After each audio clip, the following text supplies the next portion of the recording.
Bem-vindo, bem-vinda ao Webcom, a série de conversas de Autodata com os líderes do setor automotivo. E hoje temos aqui conosco o Roberto Cortes, que é o CEO da Volkswagen Caminhões e Ônibus. Cortes, eu agradeço muito a sua presença aqui com a gente e o tempo que você tem dedicado para falar conosco nessa série.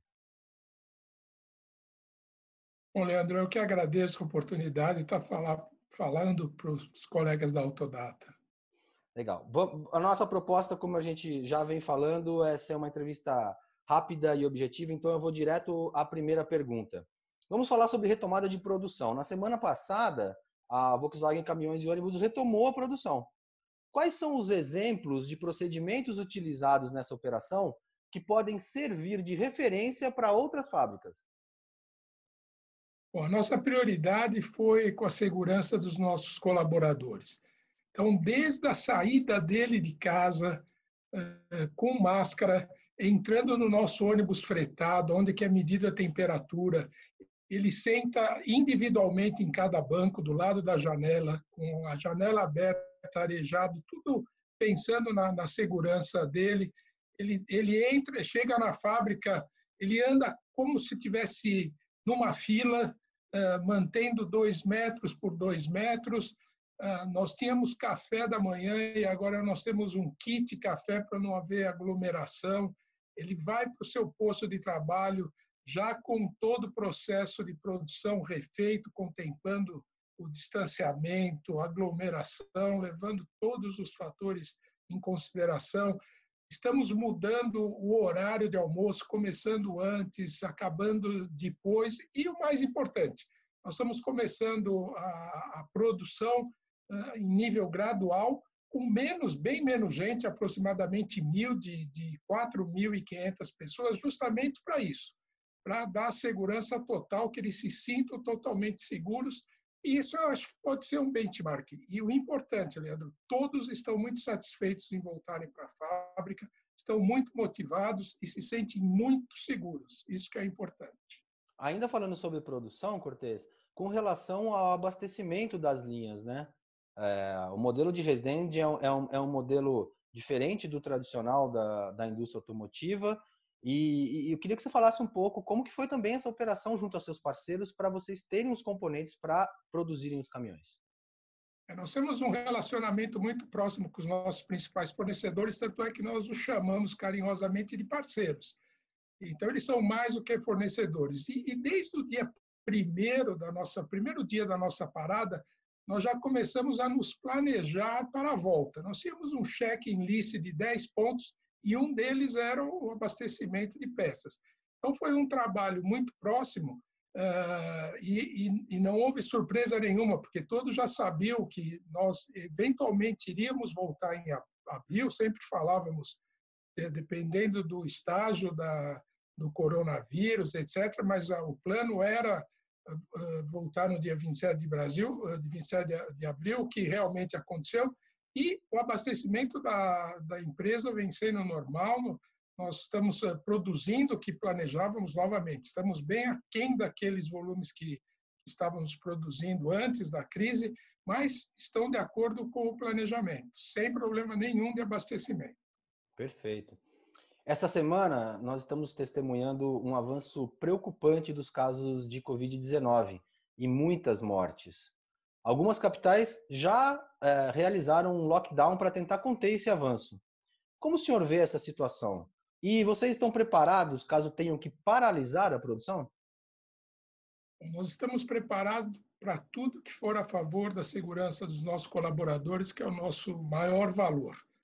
Mas, por um outro lado, a gente percebe que a situação realmente vem se agravando, mas nos grandes centros urbanos, nas grandes metrópoles, e como é o caso, infelizmente, de São Paulo e a cidade do Rio de Janeiro, Manaus, Fortaleza e tantas outras. No caso específico da nossa cidade de Resende, onde a nossa fábrica está situada, nós temos uma situação relativamente sob controle. Poucos casos, pouquíssimas mortes.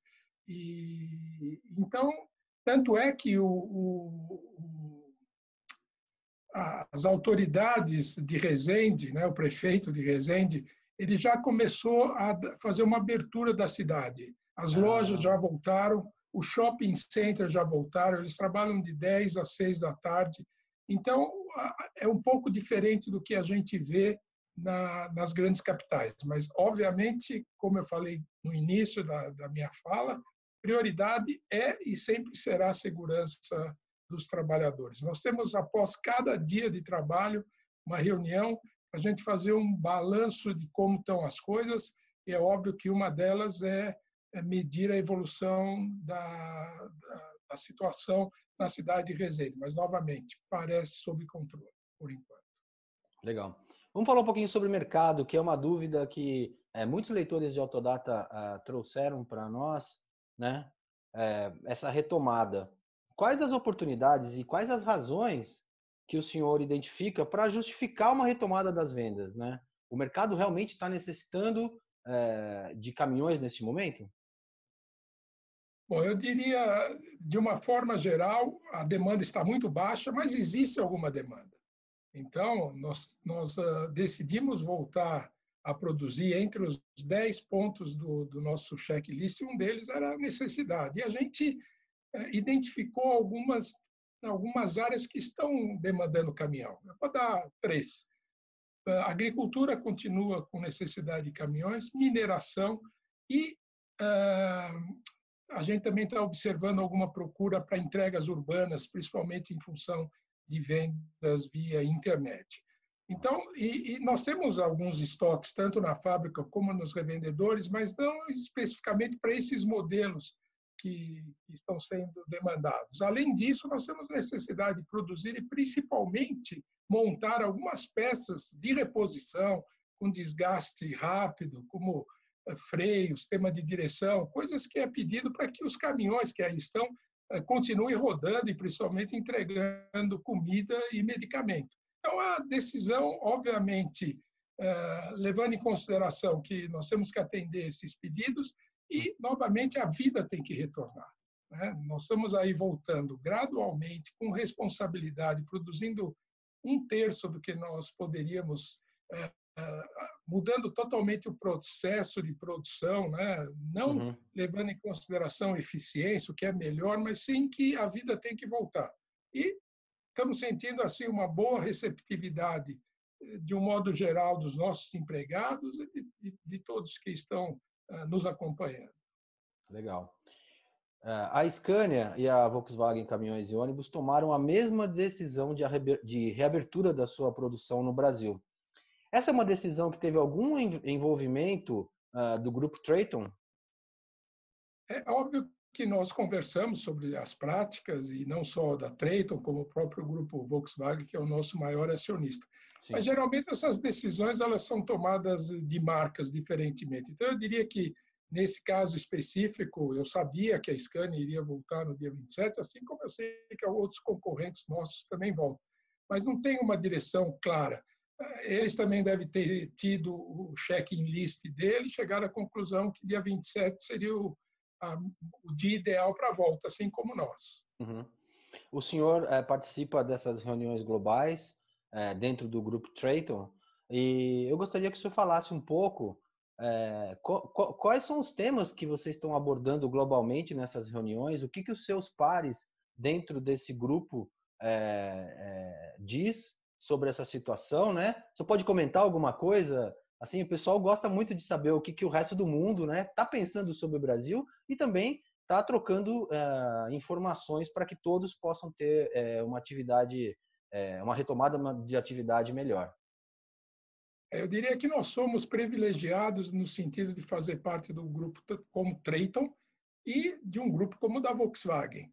Obviamente, nós estamos conversando muito e aprendendo muito sobre a situação do coronavírus, porque nós estamos atrás, tanto da China, onde a Volkswagen tem uma presença muito forte, como na Europa. Pelo menos versus a Europa, nós estamos 3 ou talvez 1 mês atrás. Então, nós estamos aprendendo o que eles fizeram, muito do que nós estamos fazendo aqui foram os ensinamentos que nós tivemos aí nessas reuniões. Eu tenho reuniões de 2 a 3 vezes por semana, onde a gente troca informação, experiências e tenta fazer sempre o que é melhor adaptado a cada situação. A situação do Brasil é específica, a situação de Resende é específica, mas, novamente, na vida eu costumo pensar 24 horas em caminhões e ônibus, está focado na solução da crise, está focado na solução na resolução do coronacrise, mas uma atitude positiva, uma atitude de fazer com que os negócios voltem, que a gente converse com vários interessados na sociedade, governo, banco, como é que nós podemos fazer com que a roda volte a rodar, né? Uhum. E todos ganhem com isso. Mas é muito importante você ter essa troca de experiência com os meus colegas suecos e alemães, principalmente. Legal. Durante as nossas entrevistas aqui na Webcom com os líderes do setor automotivo, uma coisa que já vem sendo colocada após a retomada, o pós-Covid, dizem que haverá uma necessidade de rediscutir algumas normas, né, emissões, por exemplo. Eu queria que o senhor comentasse sobre isso, né, antes da gente falar de uma coisa muito boa que é o e-delivery, que também eu acho que tem a ver com isso que nós vamos falar, né? O que vai ser necessário do ponto de vista de regulamentação para o desenvolvimento do mercado de caminhões, né? Até a gente dar um passo definitivo a uma nova propulsão dos veículos como a elétrica. Então, respondendo especificamente à sua pergunta, eu acho que você estava falando da nova lei de emissão do Euro 6, que é devida daqui a alguns anos. A nossa situação é que nós tivemos a lei de emissão do Euro 5 em 2012, onde foi gasto muito dinheiro e, obviamente, reconhecemos a necessidade de você ter uma lei de emissão muito próxima da europeia, por isso que a gente intensificou os nossos trabalhos e fizemos o Euro 5. Só que, depois de 1 ou 2 anos da introdução do Euro 5, nós começamos a sentir o problema da crise do Brasil, né? Aquela história da corrupção e tudo mais, onde a indústria de caminhões e ônibus teve um declínio de quase 70%, 2015, 2016, e no segundo semestre de 2017, 18 e 19 é que nós estávamos recuperando, ou seja, aquele investimento ainda não foi amortizado, o investimento do Euro 5. E agora nós estávamos investindo novamente no Euro 6, contando com essa retomada que ela iria acontecer. Obviamente, aconteceu essa crise que não estava na agenda e nem no planejamento de ninguém. E, obviamente, a limitação de caixa é iminente. Além disso, também de timing, né? Porque se a lei tem uma data para entrar, nós estamos todos praticamente parados e fornecedores e, obviamente, ela será afetada. Então, eu acho que tem que haver uma rediscussão da viabilidade da introdução não só essa lei de emissões, mas todos os requerimentos regulatórios, principalmente em termos de time. De necessidade, acho que todos nós temos que sempre buscar melhoria no ambiente, mas precisamos rever quando que isso deve ser feito, quando isso poderá ser absorvido pelas empresas. Isso ainda, obviamente, não está na agenda da indústria automotiva, né? Mas assim que a retomada se colocar como a volta à normalidade, né? Se colocar, você acredita que isso seja uma das primeiras coisas que vão estar na agenda? Eu acho uma discussão desse tipo inevitável, né? Quer dizer, não que não esteja na discussão. É óbvio que nós temos outra prioridade hoje, que é salvar vidas, que é cumprir com todos os requerimentos de saúde pública, etc. Mas tem 3 pontos que estão muito ligados a essa retomada. Uma delas é se repensar, principalmente a data da introdução de todos esses itens regulatórios. Novamente, não somos contra, mas só que nós temos uma outra realidade hoje totalmente diferente do nosso plano. O segundo é que o setor também, para essa retomada, está sentindo uma escassez de crédito. E no caso de caminhões e ônibus, quase que 100% das vendas são feitas por crédito. e os spreads estão altos, a liquidez está baixa, isso é um outro inibidor dessa retomada. E o terceiro é o que eu sempre advoguei nos meus 40 anos de setor, é a necessidade de um programa de renovação de frota. E agora, mais do que nunca, seria justificado. Então, se nós acertássemos esses 3 pontos, certamente nós teríamos aí, com muito mais alívio, uma retomada, que vai acontecer. Nós só não sabemos se vai ser em V, se vai ser em U, se vai ser em W, se vai ser em L, espero que não, mas que o que eu espero é, sabemos só que ela virá, essa recuperação. E eu, pessoalmente, espero que seja logo. Sem dúvida, esse tema da renovação da frota se coloca como uma grande oportunidade nesse momento de finalmente encaminhar algum projeto, alguma proposta. A gente torce para que isso realmente aconteça em breve, né? Agora, falando sobre o e-delivery, Cortez, é uma coisa muito preocupante aqui para os nossos leitores. Eles querem saber qual que é o impacto da pandemia no cronograma de planejamento, né, que vocês têm desse produto. Bom, óbvio que com a situação financeira sendo impactada a curtíssimo prazo, nós estamos revendo todo o nosso plano de investimento, mas eu posso assegurar 2 coisas. Não está havendo corte e nem está havendo muito atraso. Nós estamos tentando ajustar o nosso cronograma à disponibilidade, né, do desenvolvimento, obviamente não só que depende da gente, mas depende dos nossos parceiros. E uma coisa eu posso assegurar, seremos os primeiros a oferecer no mercado brasileiro de caminhões um caminhão elétrico. Muito legal. Falando sobre investimentos, eu queria aproveitar a oportunidade e pedir uma avaliação do senhor com relação ao que vem depois, os próximos anos. O senhor acredita que algumas empresas têm adiado investimentos? Você acabou de falar que há um ajuste, mas não disse adiamento, que é muito importante. Agora, para os próximos programas, o senhor acredita que essa fase que nós estamos passando possa também adiar, postergar ou até cancelar os próximos investimentos que vocês, obviamente, estão planejando para o futuro do mercado brasileiro? Olha, a nossa ideia, quando nós tomamos uma decisão de investir, ela é sempre a longo prazo. É óbvio que nós precisamos gerar caixa e recursos para dar vazão a esse gasto a curto prazo.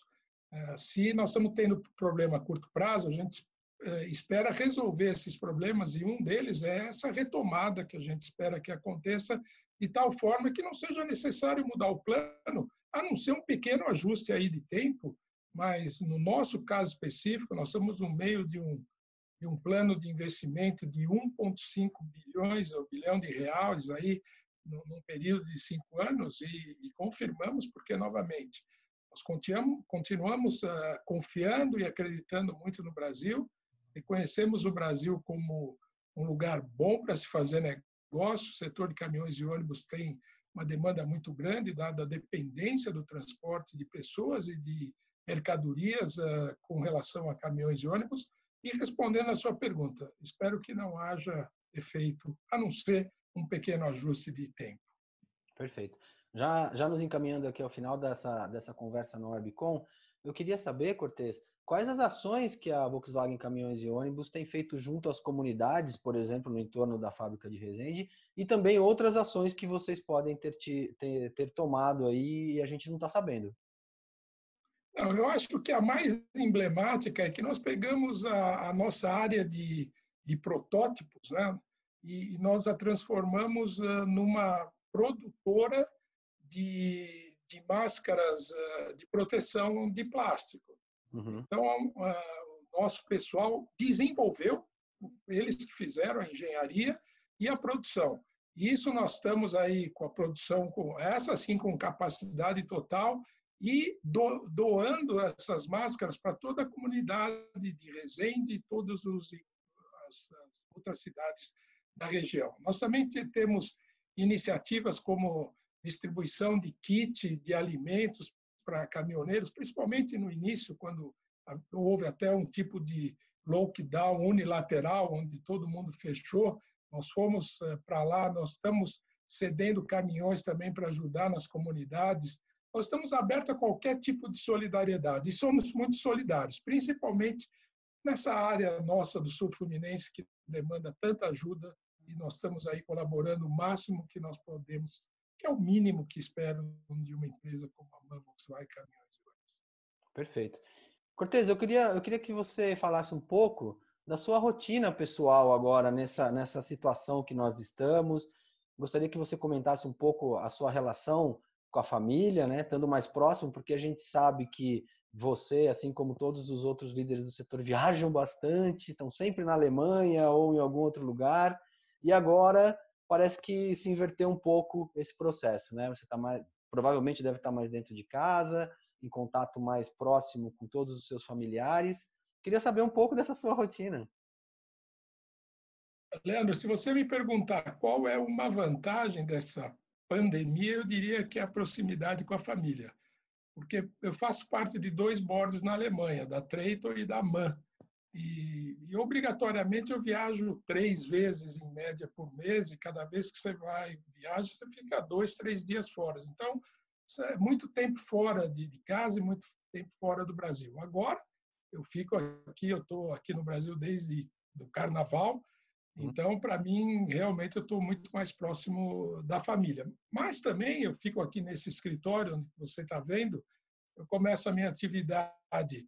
A Alemanha, nós temos uma defasagem de 5 horas, então tem dia que 3 horas da manhã eu já estou aqui, porque eu começo a atender as reuniões lá que começam às 8 e vai até meio-dia, que aqui ainda é cedo. Uhum. Aí trabalho, porque começa o nosso expediente, e tem outros países, por exemplo, no México, que eu fico trabalhando até 8, 9 horas. Então, o trabalho talvez até maior justamente por isso, mas está valendo a pena. Outra vantagem que eu percebi é a questão do home office, né? Eu obviamente não sou muito adepto a todas essas tecnologias e aprendi. Eu sempre achei que fosse impossível você viver sem assistente, sem secretária. E eu estou vivendo aqui, como nós estamos falando isso, coisa que há 3 meses atrás eu falava, é impossível fazer. Então, Faces, Times, tudo que existe,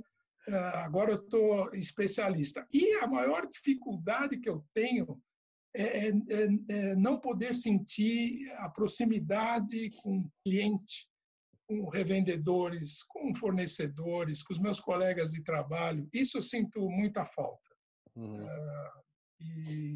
E também eu tenho que reconhecer, você gerenciar uma empresa de 4.500 empregados, que está em 30 países, que tem 70 modelos diferentes da sua casa, não é uma tarefa tão fácil. Mas eu estou chegando à conclusão que eu estou me saindo até que relativamente bem Talvez não seja a forma perante a mais situação. Talvez não seja a forma mais eficiente, mas você está reconhecendo que há algumas vantagens. Né? Não tenha dúvida. A maior delas, eu diria que é a gente aprender a lidar com as coisas sozinho, que você, como presidente da empresa, você tem sempre alguém fazendo alguma coisa para você. E aqui, felizmente, sou eu, minha mulher, e ela não pode me ajudar muito, então eu tenho que fazer as minhas coisas. Muito legal, muito legal. Olha, esse papo foi muito bacana. A gente cumpriu aqui o nosso objetivo de ser direto, né? E muito agradável, como sempre, Cortez. Mesmo estando longe de você, né? Já tivemos a oportunidade de estar juntos e sempre foi muito agradável. Mesmo longe, permanece essa sua postura que engrandece muito você como um líder. Eu queria muito agradecer a sua participação, né? E espero que a gente se encontre em breve, pessoalmente. Eu também, Leandro, eu agradeço as palavras aí de elogio e dizer que é sempre bom falar para os colegas de Autodata e realmente eu espero que possamos nos rever pessoalmente, né? Logo. Isso que é a minha Logo. vontade, se você me perguntar. Logo. Nós também. Bom, aqui encerramos mais um episódio do Webcom, essa série de Autodata com os líderes do setor automotivo. Tchau!